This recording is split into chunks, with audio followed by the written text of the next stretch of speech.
John's kept woman threw another tantrum. He handed me the divorce agreement. Sign it. Just for show. To coax the young girl. I clutched my skirt tightly and nodded. Quietly signing my name. As I left. I heard his friend joke. Lily is too obedient. Isn't she? Would she go get the certificate without a word? John happily lit a cigarette. Want a bet? They bet that at the Civil Affairs office a month later. I'd sob uncontrollably but still obediently comply, swapping the marriage certificate for a divorce. I held my phone. Not saying a word. Just replying to the message that just came in. Just marry me. Want you? Yes. Came an instant reply on the other end. I turned off my phone. The laughter inside continued. All right then. If Lily is really that obedient, it'll cover everyone's drinks next month. 3 months. John said deal. Deal. Deal. A chorus of laughter erupted. I hurriedly walked out until I was outside the office building. The sharp sunlight stinging my eyes. Only then did tears stream down. John had taken a fancy to an ungraduated young girl. He bought her an apartment in Haicheng, filled with luxury goods, but the girl wouldn't let him kiss her or hold her, living in a 360 square meter luxury apartment, wearing custom-made outfits worth millions. She stiffly refused, saying, I want be a mistress. John found it extremely amusing, now. This was already John's third act for her. The first time. He showed off affection with me, back then. I didn't know about Sophia's existence. Happily. I hugged him and took lots of photos, seeing him post a screen full of photo grids. I was thrilled and expectant. But no matter how much I refreshed, that social media post never appeared later. I learned he set it to visible only to Sophia. The second time, he fought with me and abandoned me on the street. He took a photo of me crying alone and sent it to Sophia. See? Honestly, no choice, she can't live without me. The third time, he wanted a divorce. My phone buzzed. And I pulled it out. Really? Are you serious? Lily. I wiped away tears and smiled. Yes. In the afternoon. John indeed took me to the divorce registry office. Along the way, he was in a good mood, constantly asking where I wanted to go for our 3rd anniversary. John and I grew up together. And this was the 3rd year of our marriage. How about Prague? You were already begging to feed pigeons at Prague Square when you were 7.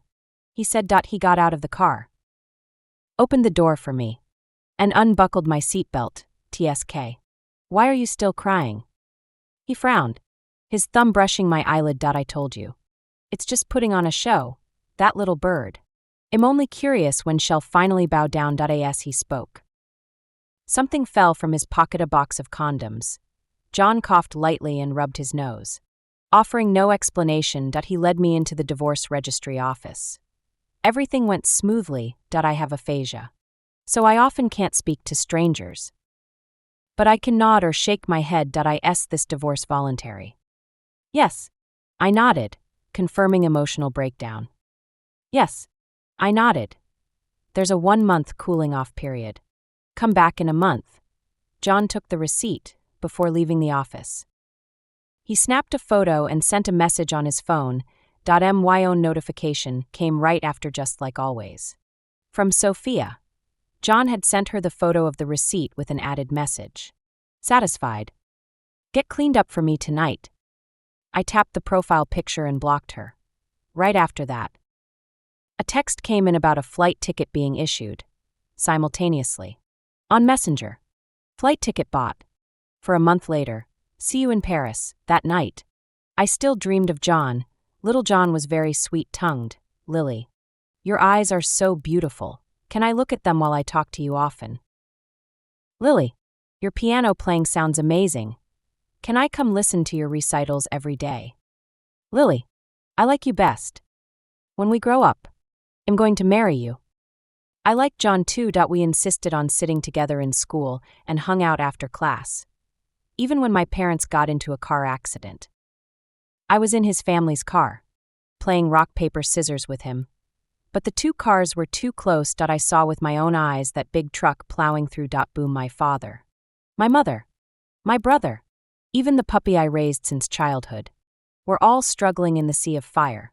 For a long time. I couldn't make a sound. I needed John to be with me to fall asleep. At that time. John was very patient. He practiced speaking with me. He told me stories night after night. If anyone dared to laugh at me for being mute, he would punch them.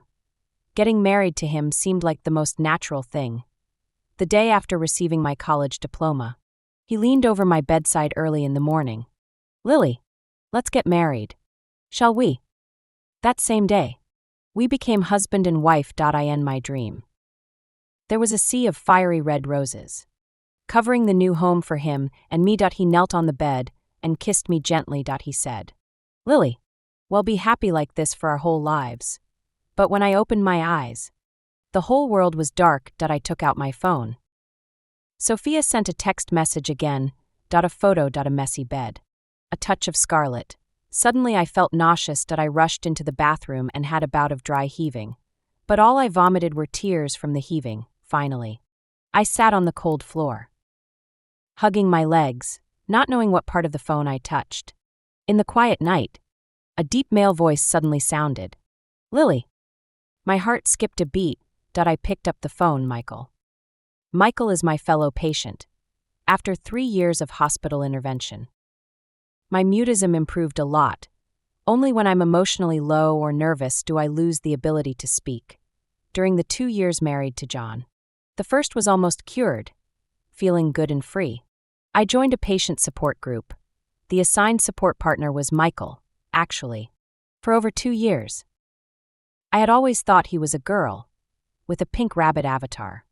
Social media name Angel. At first, she almost completely ignored me. But birds of a feather flock together. People troubled by mutism for years mostly have severe psychological trauma. They might not be able to speak, but they need company. I tirelessly shared my daily life with her. From text to voice messages, from photos to videos, sharing so much that we felt like old friends for years. Until the first time I called him and discovered that she was male. I was so scared I almost had a relapse on the spot. Sorry. I held the phone. Disturbing your rest. No. Michael said. It's 9 o'clock here. He spoke so fluently. This was the second time I had talked to him. After discovering he was male, I deliberately kept my distance.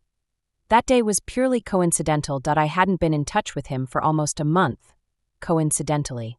When John handed me the divorce papers, he asked what I was doing. My mind went blank at the words divorce papers. I only replied, divorce, after signing. I hid outside John's office, trembling all over. Michael. I think I'm going to be homeless. No father. No mother. No brother. Not even my adorable little dog. Even John is gone. What should I do? I didn't expect him to suddenly say, then just marry me. Want you? The teasing in the room grew louder. Don't joke. Lily can't even speak without John. How could she actually get a divorce certificate? Yeah, if she really went to get divorced, she'd probably cry so much she'd flood the place. Is that so? John sneered. He threw the lighter on the coffee table. Even if she cries like a dog, she'll still be my John's dog. If I tell her to go east, she'll crawl east. I stared blankly at the man behind the crack in the door, who now seemed a stranger. Fine. Michael gave me a list. Things to do within a month. Applying for a visa. Finding a lawyer. These were obvious. But it also listed dozens of must-eat restaurants. Chinese food abroad isn't good. Really? I happily accepted, following his list. I ate at one restaurant after another. Life alone didn't seem so bad. Every day. Eating and shopping. Then packing. On the day I moved out of the divorce apartment, John suddenly sent me a message. Didn't even call me. Didn't miss me. He had taken Sophia on a trip. Said he wanted the young girl to broaden her horizons. Not obedient. He sent again, then sent a photo. This place is nice. How about I bring you for our 3rd anniversary? I really wanted to block him like I blocked Sophia. But thinking I still needed to go to the divorce office to get the certificate, I let it go, for the next 2 weeks.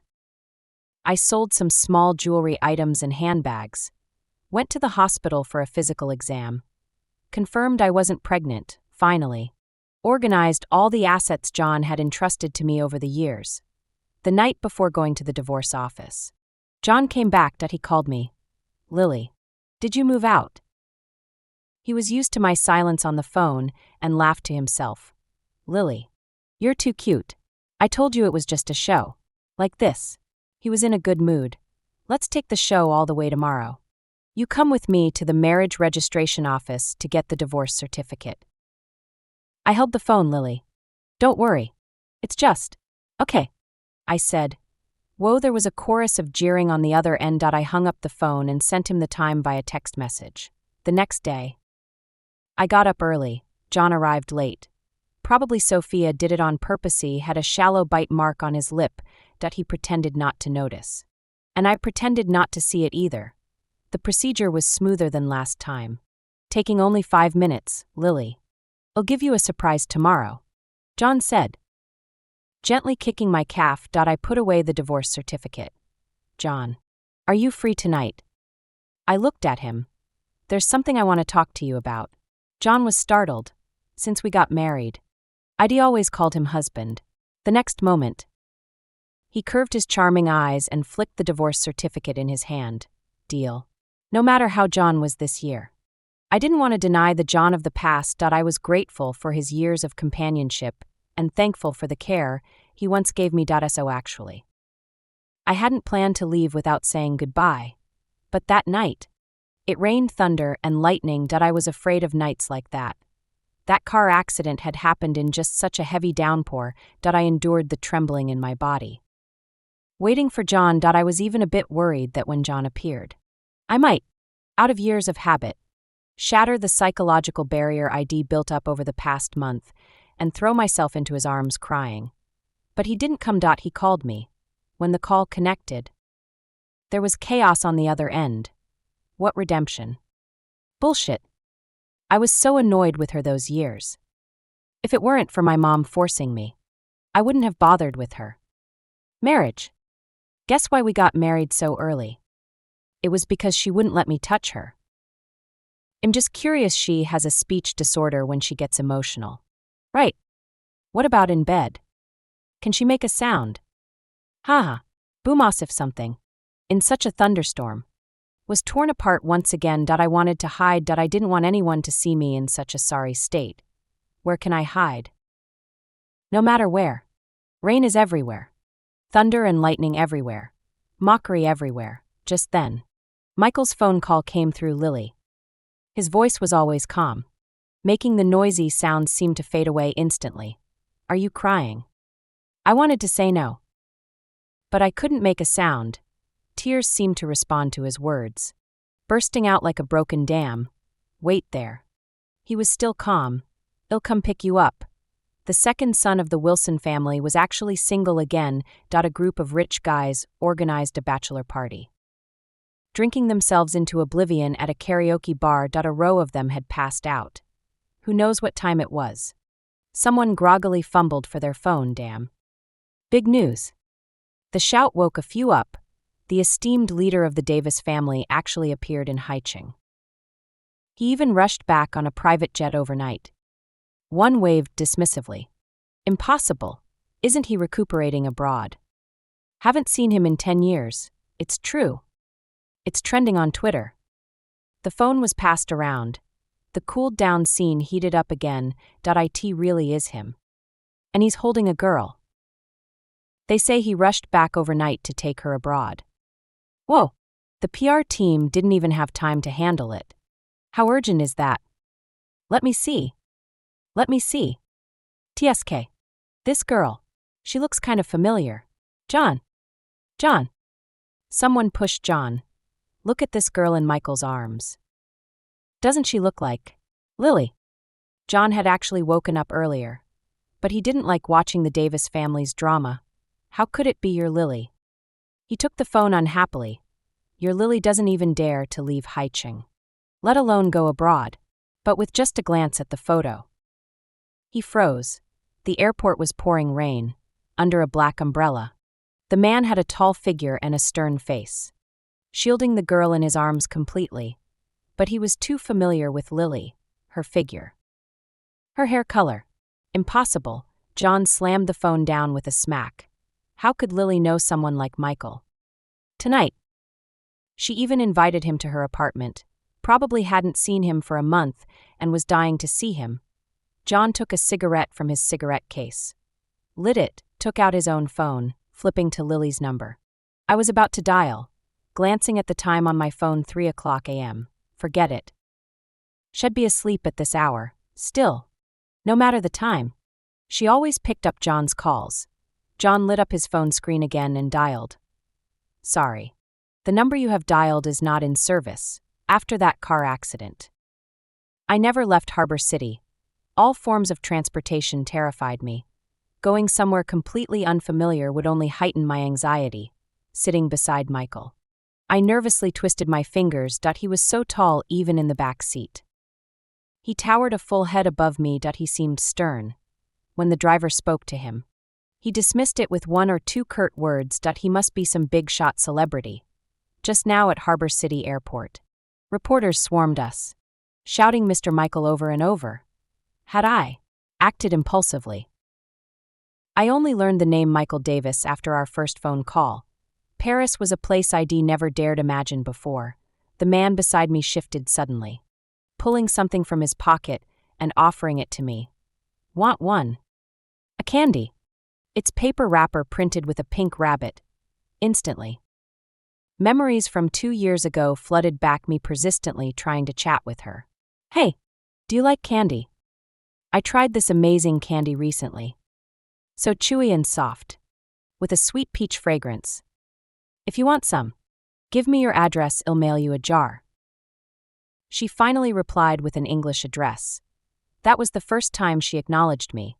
The strangeness vanished abruptly. I'd searched forever for that rabbit candy back then, matching it to his WeChat profile picture. Just hoping to cheer up this reclusive sister. Shall I unwrap it for you? He didn't seem so unapproachable after all. His voice was gentle. Soft light glinting in his eyes, before I could nod. Had already peeled off the wrapper with practiced ease. I took the candy and popped it into my mouth. The familiar taste spread across my tongue. Every pore in my body relaxing. I couldn't believe I'd actually settled into this utterly foreign place. Michael set me up in his apartment. But he seemed incredibly busy, rarely coming home. During my first week after adjusting to the time difference, he sat me down for a talk. Lily, what kind of job do you want to do? The question left me stunned. John wouldn't let me work outside. When you get nervous, you can't even speak clearly. What kind of job could you handle? Be good. Just stay home and grow some flowers. Tend to the plants. Would you really miss that bit of money? Michael, however, held his coffee and said, Your language studies haven't started yet. But there are plenty of Chinese people in Paris. I clenched my hands. Could I? Michael raised an eyebrow. How would you know without trying? And then I actually found a job. Teaching Chinese to a Chinese-American child. It was just an ordinary tutor position. Nothing special. But I felt a long-lost happiness. So happy that I wanted to share it with my few friends. It seemed not so useless after all. Just after logging into the messaging app, messages flooded in like snowflakes. Lily, where have you been? John is looking for you like crazy. John was looking for me. The night I left with Michael, my state wasn't great. So he handled everything afterward. The asset documents meant to be returned to John were all sent to the Wilson family home. Property matters needing handling were entrusted to the lawyer I'd previously found. The divorce proceedings, naturally, were left to the lawyer. Other things, like the phone card, Michael directly canceled. If John had any issues, he should contact the lawyer. Not me. I was deleting those messages one by one when a voice call came in. My hand moved too fast, and I accidentally answered. Lily, what the hell are you up to? John's voice burst out. Was your phone stolen or something? If it was, didn't you know to buy a new one? If you bought a new one, didn't you know to call me? You know my number by heart, don't you? I quietly held the phone. And where have you been? Why did you send all that stuff to the family home? Do you even want to celebrate our 3rd anniversary? John. I actually called out his name easily. We're already divorced. Without waiting for his next word. I hung up Lily. How many times have I told you to play along? Play along. Didn't you get it? What's your new phone number? Send it to me. Add the messaging app back to .do. You even want to stay in touch with me. Messages popped up one after another. I clicked on the avatar and blocked him. Then I found all of John's friends in the list. All blocked. A new environment really does seem to make it easier to let go. On the way back, I bought a small cake. After all, Michael and I had chatted for over 2 years. Once we got past the initial awkward phase, I was familiar with him. For example, I knew his preferences. Lately, he hasn't been as busy, returning to the apartment more frequently than before, carrying the cake on the way. I thought to myself he should come home today, but I didn't expect him to come back so early. I had just taken out my keys when the door opened. Michael was wearing a dazzling white shirt, holding a furry little animal in his arms. A puppy. I exclaimed in surprise, forgetting what was in my hands, and reached out to hold the puppy. Is it yours? I haven't heard you mention it. Or is it your friend's? It's so cute. It's for you. Michael closed the door. I was stunned. For me. Instinctively, I asked, me, can I really? John didn't agree to me having a pet. He said there would be fur all over the house and a strange smell. But Michael said, why not? I felt like a small firework went off in my heart. I am going to have my own puppy again. This is a small cake I brought for you. I handed the cake to Michael and went to the sofa to play with the puppy. My first puppy was a birthday gift from my parents. My brother took them to choose it personally. Back then, it seemed like I never knew what worries were. So much, so that I always thought seeing a puppy would make all my worries disappear. Looking up, it seemed I wasn't the only one in a good mood. Michael sat beside me, the corner of his lips slightly raised. He was eating the small cake quietly. Bite by bite, sweetie. You got some cream on yourself. I stood up, about to grab a tissue, when I suddenly realized I was too relaxed and called him by the wrong name. Sweetie. Michael's voice came closer. His breath was also closer. It was too close. The puppy let out a yip and ran away. I slightly lifted my eyes and saw a handsome face and the firm, elastic muscles under my hands. For a moment, all I could hear was the sound of my heartbeat. I wanted to back away. But Michael held the back of my head and kissed me insistently. Lily, have you forgotten something? My heart was pounding so hard it felt like it would explode. My face was so hot that my head felt a bit dizzy. But he kissed me again. This time it was light and gentle. His voice was low and husky. When are we going to register? Today? Or tomorrow? I don't know what happened. I was kissed until I was dazed, thinking it was already evening. So I decided to wait until the next day. The next day, Michael really took me to the city hall, supposedly. The old gentleman who was the mayor of Paris rambled on. And I just nodded along, with a wave of his hand. He issued us a marriage certificate. I felt a bit nervous. But more than that, a little thrill. Understands. I always thought Michael wouldn't be a wrong choice. The only downside was that John somehow found out my phone number in Paris. He even used a French number to call me. You really went to Paris. As soon as the call connected, he recognized my voice. Lily, learn to throw a tantrum. Huh. It's been a month. Haven't you had enough? I took a deep breath to hold back the rising emotions. John, stop bothering my life. Your life. What life could you possibly have? Don't think I don't know. You went to Paris to find that angle. Right. A little girl who eats candy every day. And you go to burden her how shameless. In the past, whatever I did or friends I made, I never hid anything from John. These have nothing to do with you. I'm your damn husband if it's not related to me. Who is it related to? I'm telling you to get back here right now. Otherwise, I hung up directly. He sent a text message. Not coming back. Huh. Fine. You're something. If you have the guts, mooch off that little girl for a lifetime. I never realized John could be such a terrible person. But then again, he cheated during our marriage and openly called it a fake divorce. What kind of decent person would do that? I was blinded and confused by childhood affection. That evening, many friends sent me messages. Most were a screenshot of John's social media post, along with a line. What's going on between you and John? John had posted an intimate photo with Sophia on social media, basically publicly admitting their relationship. I didn't bother explaining much. I just posted a photo of the divorce certificate on my own social media. My college roommate group chat exploded. Damn. Lily, you finally woke up. I always thought John was off. He never took you to meet his friends. And he never posted about you on social media. Exactly. And he always brought up Lily's speech disorder. Originally, Lily spoke just fine with us. But as soon as he mentioned it, she'd get so nervous she couldn't talk.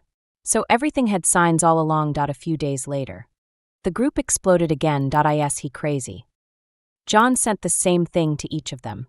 A photo of a diamond ring. A screenshot of his chat history with Sophia. In 3 days. I'll give you a surprise. Are you free? Then a message to convey to me. Tell Lily that in 3 days. It's my mom's birthday party. If she doesn't return to the country soon, it'll change who my mom's daughter-in-law is. I also think he's crazy. Ignore him. But I really am going back to the country. That evening, Michael came home with 2 suitcases. We're going back to the country for a while. I was stunned and didn't react. The marriage certificate needs to be notarized back in the country. He sorted through the documents. And besides, take you back to meet friends and family. I instinctively wanted to ask again, can I do it? Just as my roommate said. John never took me to public events. He was afraid I wouldn't speak. He was afraid I would stutter. Embarrassing, Lily.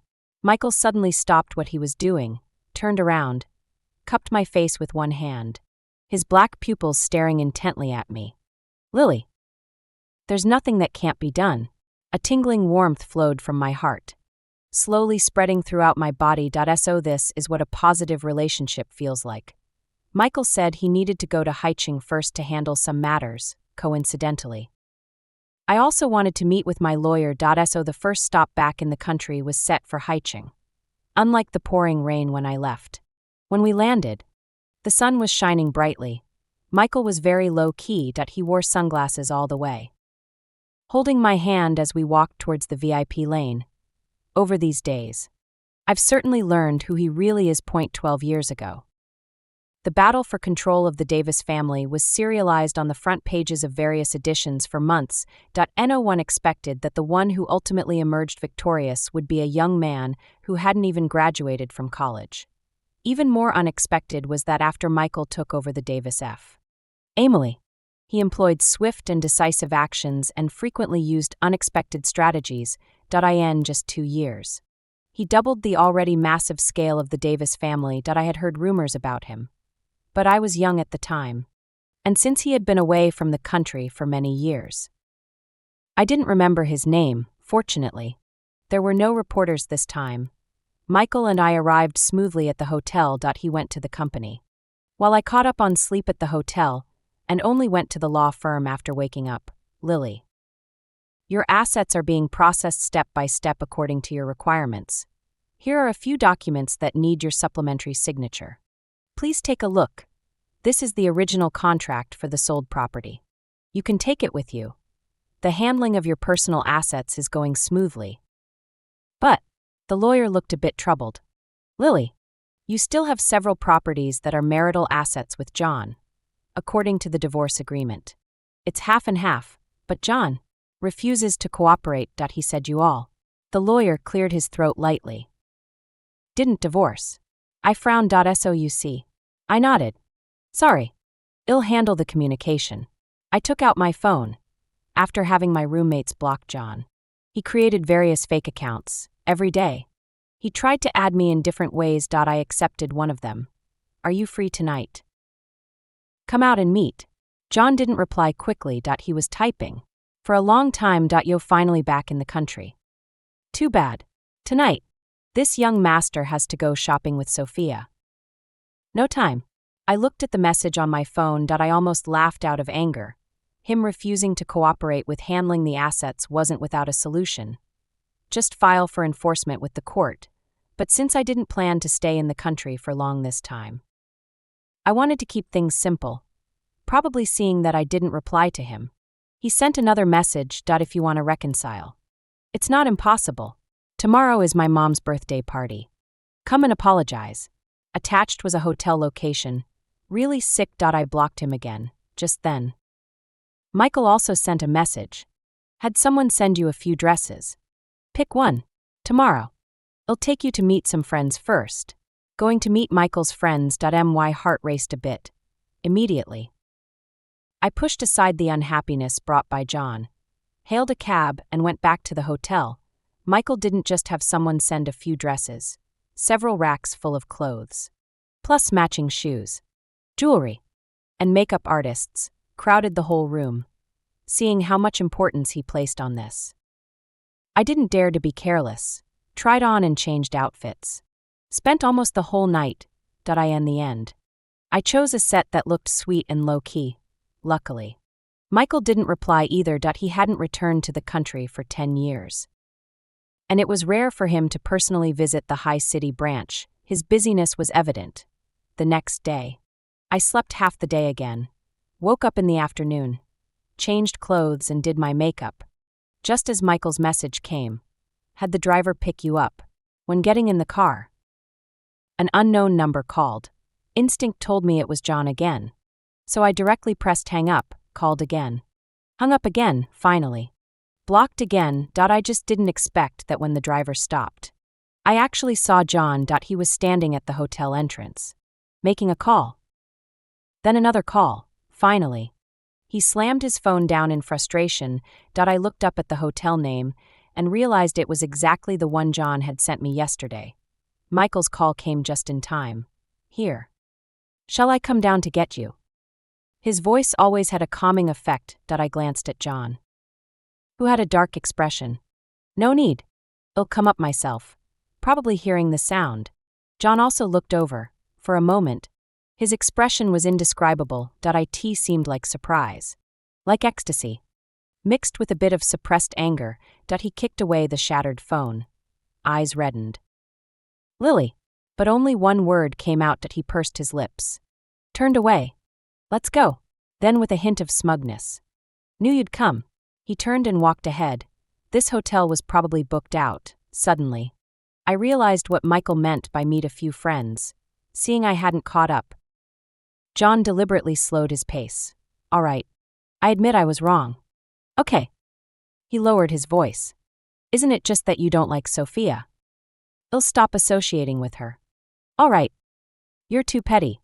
That young girl didn't do anything to you. I took a deep breath, controlling my emotions. Upstairs on the second floor, I saw a few familiar faces. Wow. Lily's finally back. It's all thanks to Jonah, well-behaved young lady. What's with acting like a runaway princess? Isn't that ridiculous? John, with so many people here today, you're bringing her. Aren't you afraid? Exactly. There's a big shot here today. John glared at them. Get lost. He moved closer to me. You're sensible. At least you dressed up before coming later. Just follow behind me. And no matter what happens, don't speak. Just smile. Understand? Here. He reached out his hand. Hold it. I paused in disbelief. John, I said coldly. I didn't come for you. John chuckled. Come on. At this point, what are you pretending for? If not for me, who did you come for? The inner hall door opened. I spotted Michael at first glance. It wasn't his event. But he was sitting in the main seat. To his left and right were John's mother and John's older brother, who managed the company. Others were standing or sitting, quietly drinking or whispering softly. Yet it strangely formed a semicircle centered around Michael. See that? The one in the middle, me mom finally managed to invite him. Later. Someone's wife will be here too. Behave yourself. Don't embarrass the Wilson family. My mother and my older brother won't let you off. John said and came to grab my hand. I jerked it away. Lily. The voice was loud. Many people looked over. Michael also looked over. His eyes darkening. John. What's all this commotion? Mrs. Wilson called out to John. But her dissatisfied gaze was fixed on me. John's older brother frowned at me. Then turned to Michael with a smile. Mrs. Davis should be arriving soon. Shall I go down to meet her? Someone whispered. John scolded in a low voice. I told you not to make a scene. And now you're satisfied. This is your first time meeting so many relatives of the Wilson family. And you leave this kind of impression. Yes, after 3 years of marriage. This was my first time seeing the entire Wilson family. Lily. Michael suddenly called me. Come here. He had left an empty seat between himself and Mrs. Wilson. John froze. Mrs. Wilson and John's older brother also froze. I stepped over. Let me introduce. Michael's voice wasn't loud, but it was clear enough for everyone present to hear. Lily Adams. He kissed the back of my hand and looked back at the crowd. My wife. The banquet hall fell into dead silence. Everyone seemed to have forgotten to breathe, only Michael.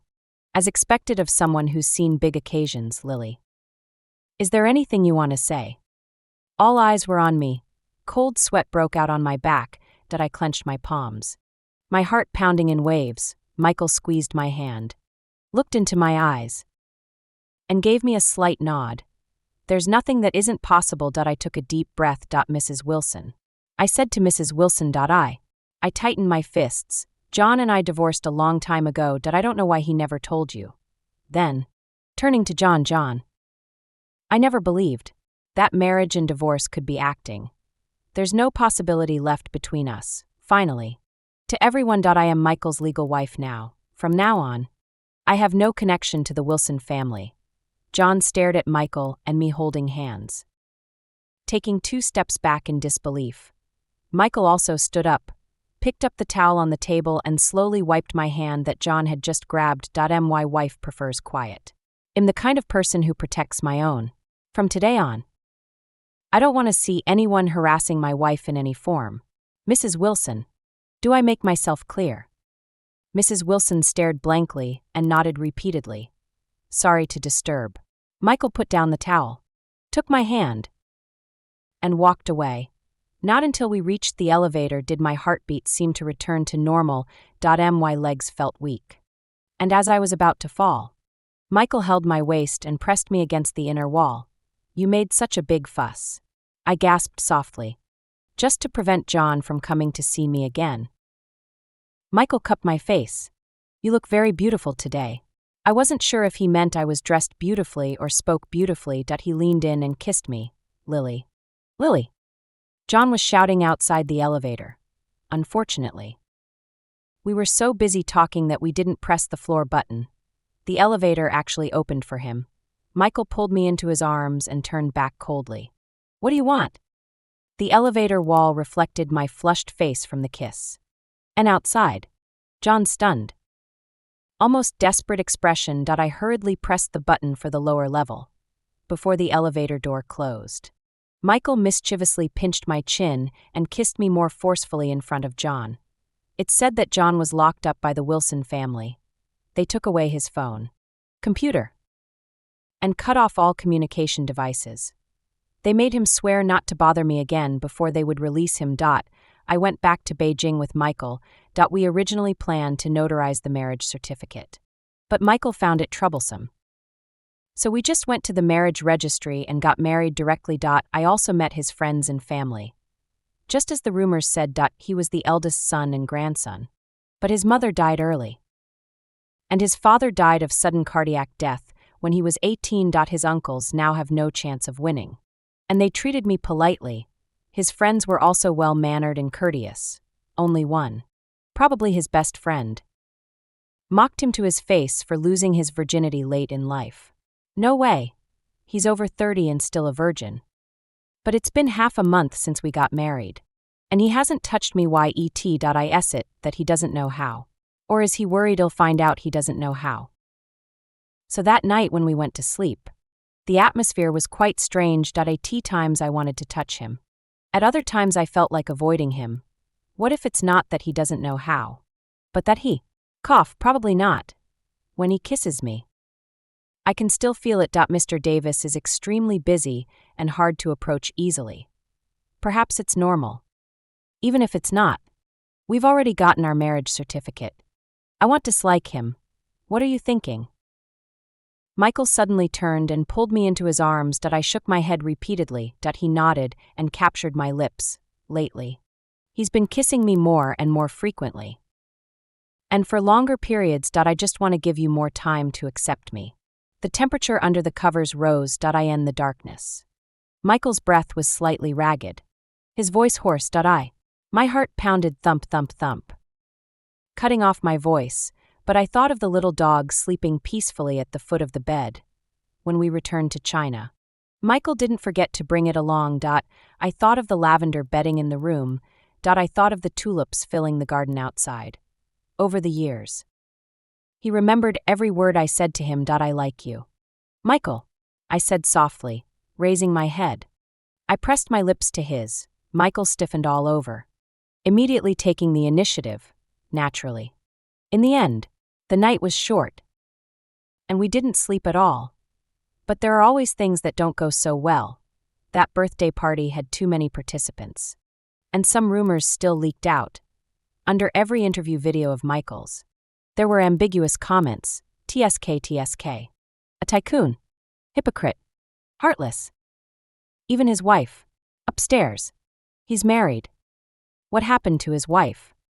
Keep a low profile for safety. Key word. Stolen bride. Michael didn't care. The more such comments are suppressed, the fiercer they become. But I felt like I had a fishbone in my throat that day. Michael was working overtime again. 3 days. We were returning to France. While packing, I suddenly heard a commotion outside the yard. Yes, my wife and I are childhood sweethearts. Over 20 years of feelings. How could they just disappear?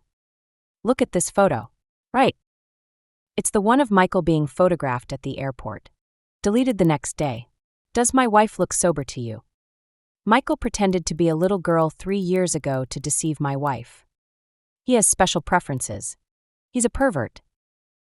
My ears buzzed. Anger surged up. It was indeed John. He brought a group of live streaming influencers to the doorstep of my and Michael's home. The Davis family is lawless. Please everyone bear witness for me. Today I must see my wife.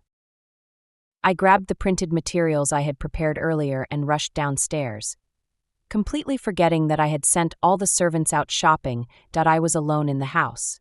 Completely forgetting that after the car accident, extensive interviews caused secondary harm, facing the cameras. I couldn't say a word. When you want to protect something, the strength of one person can be so immense. I walked straight up and opened the door. Lily. John looked pleasantly surprised. Before he could utter a third word, I stepped forward and slapped him. John, take a piss and look at yourself in the mirror. Who gave you the confidence that I wouldn't leave you? Another slap. And who gave you the courage to slander others and spread rumors? Yet another slap. I threw the printed chat records at him. Take a good look. Stop tarnishing the word childhood sweethearts. Finally, I tossed the player into his arms. It was playing the recording of that call he gave me on the night I left. What redemption? Bullshit. I was so annoyed by her those years. If it weren't for my mom forcing me, I wouldn't have bothered with her. Mary. Guess what? John turned pale as a sheet. He frantically pressed pause. But the mess he stirred up wasn't so easy to pause. The live stream was cut off. And all clips were completely deleted. What spread everywhere were the screenshots of various chat records that Sophia sent me that year. Between her and John, the internet was amazed at the bizarre antics of the two. Soon, Sophia, who had been lying low, had her entire life exposed. Some even uncovered that she lived in a mansion provided by John. wore luxury items bought by John, acted like a rich heiress, and hooked up with other rich kids. Michael was originally a business-minded person who never targeted the Wilson family intentionally. After this commotion, he cut off all cooperation between the Davis family and the Wilson family. Not 2 days later, Mrs. Zhou called me. We didn't keep a close eye on John. I'm sorry, Lily. Could you consider all these years? Aunt. I cut her off. It's true you took care of me for many years. But over these years, I've listened to you and gradually handed over my parents' business to the Wilson family. I never owed you anything. Michael and I stuck to the original plan, preparing to depart for France. On the day of departure, a light rain was falling. While going through security, chaos suddenly erupted. John appeared out of nowhere, covered in mud and rain, looking utterly disheveled. Lily. He grabbed my suitcase. The ground was too slippery, and he fell directly at my feet. Lily. Please don't go. Michael looked utterly disgusted, but he just glanced at his wristwatch and gave a signal to a few people beside him. Those around us who had pulled out their phones to snap photos and gawk were quickly cleared away. John clung desperately to my suitcase. Lily. Listen to me. There are too many misunderstandings between us. That call was made to you by Sophia. Not me. I had no idea. I was drunk and talking big at the time. I never found you annoying. I married you because I truly liked you. The things I said to Sophia were out of a momentary lapse of judgment. Yes, she was cunning. She seduced me. I didn't really want to divorce you either. Didn't I say I was going to surprise you? I planned to propose to you again the next day. Lily. It was all a twist of fate. That night, I was going to come to the apartment to find you. It was that idiot Chen Jiang who insisted on drinking with me. Yeah, it's always someone else's fault. I looked down at his tears. The condom was shoved into your pocket by someone else. The bed was pushed onto by someone else. Those belittling, humiliating words about me must have come out of your mouth because you were out of your mind. I spoke such a long speech without even pausing. John. You just think I can't live without you. So you belittle, ignore, and despise me. Mocking me and putting me down has become the only way for you to feel significant in your failed life. Hasn't it? The Wilson family has 2 sons. The eldest took over the family business entirely. The second is carefree and lives for pleasure. It's not that he doesn't want to do it. He just can't. The only thing worth boasting about in his life is that he once accompanied a girl, making her depend on him wholeheartedly and trust him. Let go. Don't let our childhood friendship end too ugly. John's hand trembled violently. He let go. Lily. Give me another chance. Okay. This time I will. As he spoke, he tried to grab my hand. I quickly dodged. Disgusting. John's words stopped abruptly. I pulled my suitcase and turned to leave. Michael was not far ahead, and I took his arm. Suddenly, a wail came from behind, for a long time afterward. I never saw John again, only occasionally heard a bit about Sophia and him from my roommate. Sophia's situation blew up. Several trust fund kids, including John, sued her together. She was expelled from school and didn't get her diploma. As for whether the lawsuit was ever decided, it's unknown. John was kicked out of the Wilson family, probably to curry favor with Michael, or because his mother's business was struggling. She took it out on him. They cut off all his cards, took back all the property under his name, and made him go out and find a job. It's said that the second son, who used to buy $1,000,000 haute couture without blinking, now pinches pennies over a bottle of wine. Some say they've seen him and Sophia fighting on the street. 2 equally destitute people. Even if they fight till blood flows, no one pays attention. My work is going very well. Students went from 1 to 2. Then 2 to 4. Enrollment quickly filled a class of children. My language learning was also going fairly smoothly, although I often felt overwhelmed by its 15 tenses. At least I was able to handle daily conversations. During my first spring festival in France, Michael took me skiing. As I sped down the Alps, I screamed at the top of my lungs. At night, We lay in a valley hotel counting stars. Each star represented someone who had loved us, Michael. Aren't you going to tell me the story of Angel? That night, Michael brought me back to China, back to Beijing, back to that old mansion that hadn't been opened for many years. There was a room inside filled with drawings of pink rabbits. Michael had a younger sister, 10 years his junior. She loved rabbits most of all. As she grew older, she loved pink rabbits most of all. She often said she came from the rabbit planet to save the world. But she didn't seem to be very lucky. Her mother passed away when she was born. When she was 8. Her father died. She watched her brother navigate and compete with covetous uncles. Exhausted, she was here to save the world. So she certainly couldn't be a burden to her brother. When the servants at home abused her. She didn't utter a word.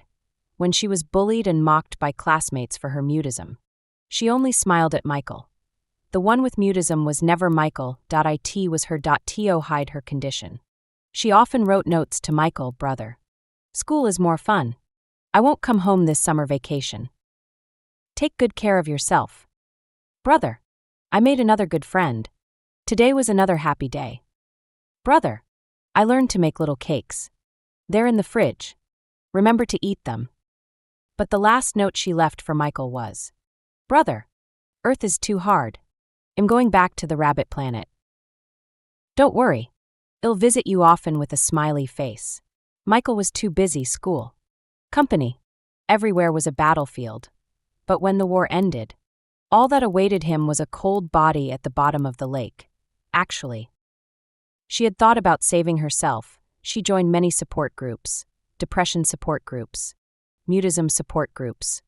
Many people added her too, but people who were barely keeping themselves afloat. How could they help others? Most chatted for a couple of days and then vanished without a trace, until many years later. I clicked on her pink rabbit profile picture and sent a friend request. Sister, please add me. Sister, are you busy? Sister, it's another sunny day. Could I be so lucky as to have you accept my friend request? Michael said I was too noisy. He guarded his sister's social media account year after year, fantasizing whether one day she might really come back. But the sister never arrived. Instead, a noisy sister showed up. He accepted the friend request, watching her day after day, tirelessly sharing her life, and he thought, if she had appeared 10 years ago, would sister have had a different outcome? Later, he also wondered, is she the gift that sister gave him? He was so lonely, far from his homeland, day after day atoning for his guilt towards sister.